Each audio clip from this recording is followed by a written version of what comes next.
பிப்ரவரி 18 2023 மகா சிவராத்திரி. இந்த அற்புதமான நாளை தவற விட்டு விடாமல் நீங்கள் பயணம் செய்யும் போது உங்கள் வாழ்க்கைக்குண்டான அனைத்து அருளாசிகளையும் பெற்று உங்களது கஷ்டங்கள் விலகி உங்களது புண்ணிய ஸ்தலங்களுக்கு உண்டான புண்ணிய வாழ்க்கைக்கு உண்டான அந்த கதவுகள் திறக்கப்படும் என்பதும் எல்லளவு மையமில்லை. ஆன்லைன் ஜூம்ல விருப்பமுள்ள நபர்கள் மிகவும் விரைவாக முன்பதிவு செய்து கொள்ளுங்கள்.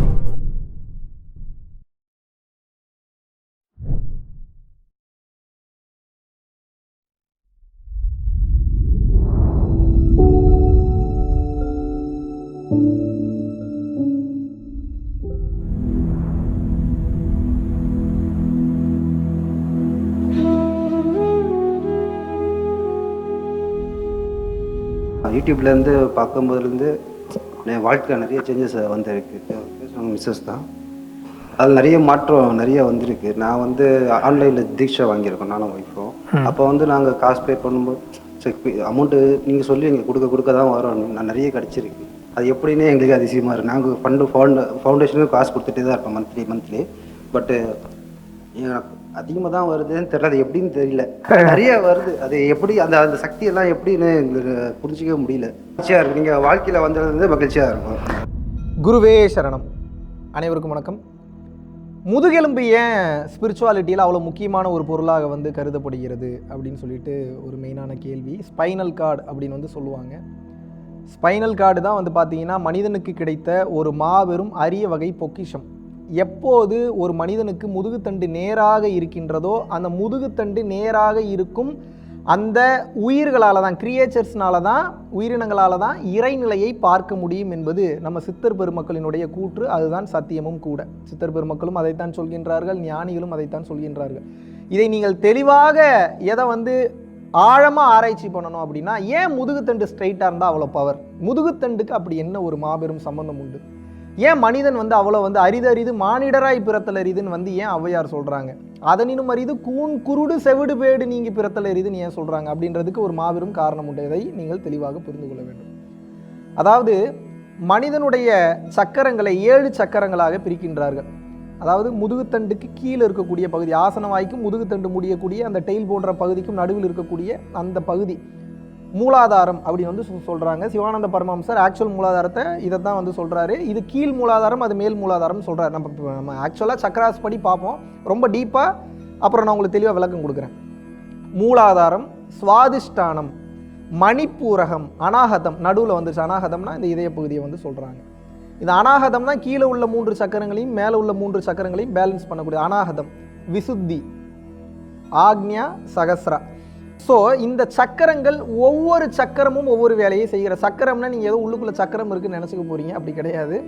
அது ஒவ்வொரு பகுதியில் இருக்கக்கூடிய ஒவ்வொரு உறுப்புகளுக்கு இடையில் இருக்கக்கூடிய அந்த தன்மையை தான் பார்த்தீங்கன்னா சக்கரங்கள் என்று சொல்கின்றார்கள். அதாவது சக்கரம் அப்படின்னா என்ன அப்படின்னா, மொத்த உடம்பையும் மெயினாக ஆட் பண்ணக்கூடிய மெயினான அந்த பாயிண்ட்ஸை பார்த்தீங்க அப்படின்னா, நம் சக்தி நிலையை அதிகமாக பெறும்போது சக்தி அதன் வழியாகத்தான் பயணம் செய்து சகஸ்ரா வரைக்கும் செல்லும். அதுக்கப்புறம் சகஸ்ராவை கடந்த நிலையிலும் செல்லும்.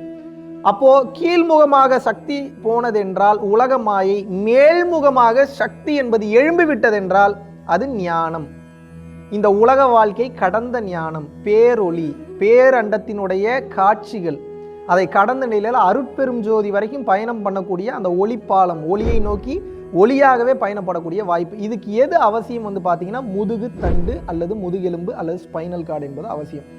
கீழ்முகமாக இருக்கக்கூடிய சக்தி மேல்முகமாக எழ வேண்டும் என்றால் அதற்கு மெயினாக பயன்படுறது பார்த்தீங்க அப்படின்னா முதுகுத்தண்டு தான் பயன்படும். காரணம் என்ன அப்படின்னா, முதுகுத்தண்டில் நீங்கள் ஒரு சில ஜாயின்ஸ்லாம் பார்த்துருப்பீங்க. C3, C4 அந்த மாதிரிலாம் சொல்லுவாங்க.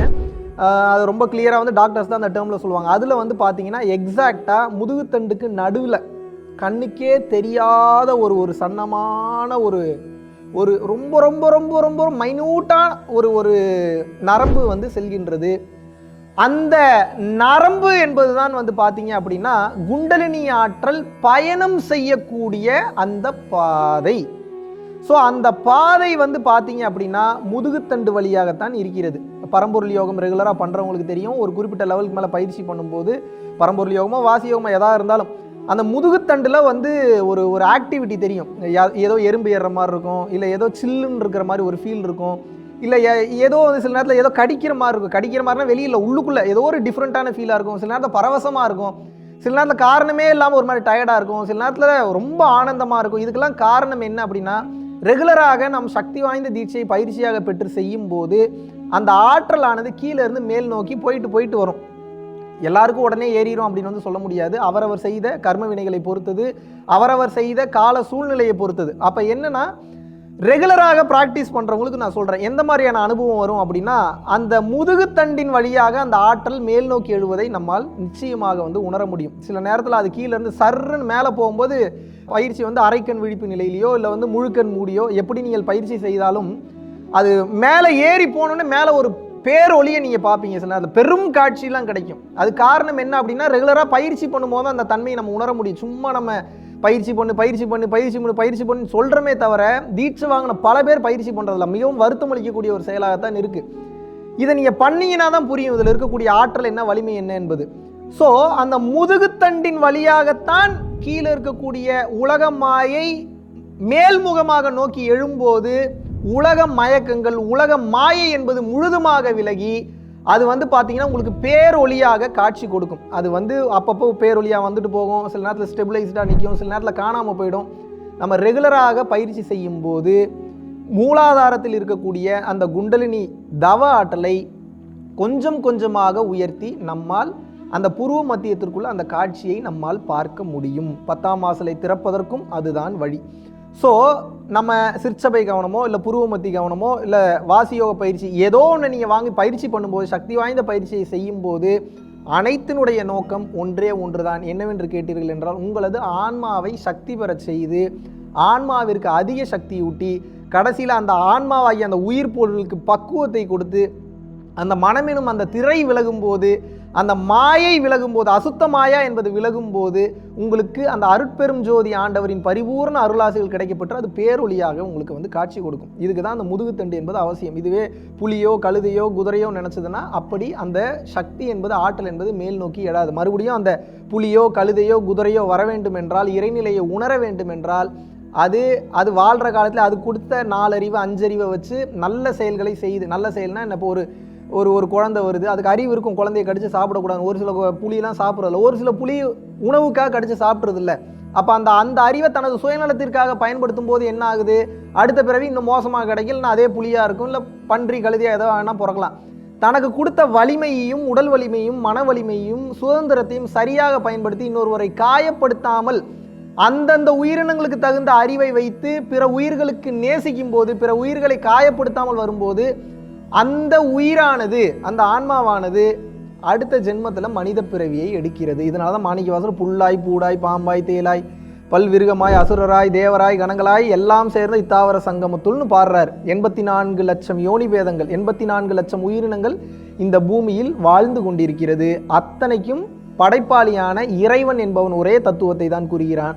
உங்களுக்கு கொடுத்த உடல் வலிமையையும் மன வலிமையும் சுயநலத்திற்காக மட்டும் பயன்படுத்தாமல் பொது நலத்திற்காக இன்னொரு உயிருக்காக பயன்படுத்தும் போது மனித நிலையில் இருக்கும்போது முக்திக்கு போயிருக்கீங்க, அடுத்த பிறவி கிடையாது. நீங்கள் நினச்சி பாருங்கள், ஒரு செல் உயிரினத்திலிருந்து பல்லாயிரம் ஆண்டுகள் பல லட்சம் ஆண்டுகள் கழிச்சு இப்போ இந்த மனித உடல் கிடச்சிருக்கு.